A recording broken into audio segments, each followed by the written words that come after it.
একটি দাবি এখন আমরা করে আপনাদেরকে শোনালাম। বিনা বেতন আমাদের বাই করে দিতে হয়েছে। বকেয়া বেতন, অনিশ্চয়তা আর ক্ষোভ সব মিলিয়ে উত্তাল হয়ে উঠেছে নারায়ণগঞ্জের শিল্পাঞ্চল। শ্রমিকদের ন্যায্য দাবিকে ঘিরে ঢাকা-চট্টগ্রাম মহাসড়কে সৃষ্টি হল চরম যানজট, ভোগান্তিতে পড়লেন হাজারো মানুষ। নারায়ণগঞ্জ সদর উপজেলার সিদ্ধিরগঞ্জের মৌচাক এলাকায় আজ দুপুর 12:30 থেকে বেলা 1:45 পর্যন্ত একটি সোয়েটার কারখানার শ্রমিকেরা বকেয়া বেতনের দাবিতে ঢাকা-চট্টগ্রাম মহাসড়ক অবরোধ করে বিক্ষোভ কর্মসূচি পালন করেন। এতে মহাসড়কের উভয় পাশে দীর্ঘ যানজটের সৃষ্টি হয় এবং পুরো এলাকা অচল হয়ে পড়ে। সকালে মৌচাক এলাকায় অবস্থিত কোরেশ বাংলাদেশ লিমিটেড নামের একটি সোয়েটার কারখানায় কর্মবিরতি শুরু করেন প্রায় 300 শ্রমিক।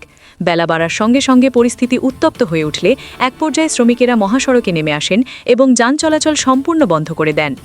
খবর পেয়ে ঘটনাস্থলে পৌঁছে শিল্প পুলিশ, থানা পুলিশ ও হাইওয়ে পুলিশ শ্রমিকদের সঙ্গে আলোচনা শুরু করে। পুলিশের পক্ষ থেকে দ্রুত বকেয়া বেতন পরিশোধের আশ্বাস দেওয়া হলে বেলা 1:45 দিকে শ্রমিকেরা মহাসড়ক থেকে সরে যান। এরপর ধীরে ধীরে যান চলাচল স্বাভাবিক হয়। শ্রমিকদের দাবি অনুযায়ী প্রতিষ্ঠানটিতে গত নভেম্বর মাসের বেতন এখনও পরিশোধ করা হয়নি। দীর্ঘদিন ধরে বেতন বকেয়া থাকায় তারা বাধ্য হয়েই রাস্তায় নামতে বাধ্য হয়েছেন বলে জানান শ্রমিকেরা।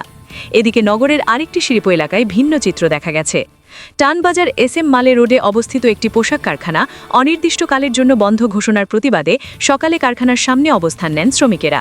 কারখানার প্রধান ফটকে তালা ঝুলিয়ে বন্ধের নোটিশ সাঁটানো থাকায় ক্ষোভে ফেটে পড়েন তারা। শ্রমিকদের অভিযোগ, অশোভন আচরণের দায়ে কারখানার মহাব্যবস্থাপকের অপসারণ, শ্রম আইন অনুযায়ী ছুটি প্রদান, অন্যায্য শ্রমিক ছাঁটাই বন্ধসহ মোট 19 দফা দাবি মানা না হলে তারা আন্দোলন চালিয়ে যাবেন। এক পর্যায়ে শ্রমিকেরা কারখানার সামনের আঞ্চলিক সড়কে অবস্থান নিলে সাময়িকভাবে সেখানেও যান চলাচল বন্ধ হয়ে যায়। পুলিশ জানায় মালিকপক্ষের সঙ্গে শ্রমিকদের দাবি দেওয়া নিয়ে আলোচনা চলছে। বর্তমানে পরিস্থিতি শান্ত থাকলেও বিকেল পর্যন্ত কোনো চূড়ান্ত সমাধানে পৌঁছানো যায়নি। শ্রমিক অসন্তোষ, বেতন সংকট আর অনিশ্চয়তার এই চিত্র আবারও প্রশ্ন তুলছে শিল্পাঞ্চলের শ্রম পরিবেশ ও শ্রমিক অধিকার নিয়ে।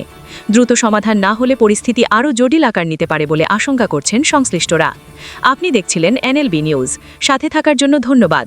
পরবর্তী আপডেট জানতে এখনই সাবস্ক্রাইব করুন আমাদের চ্যানেল। ধন্যবাদ।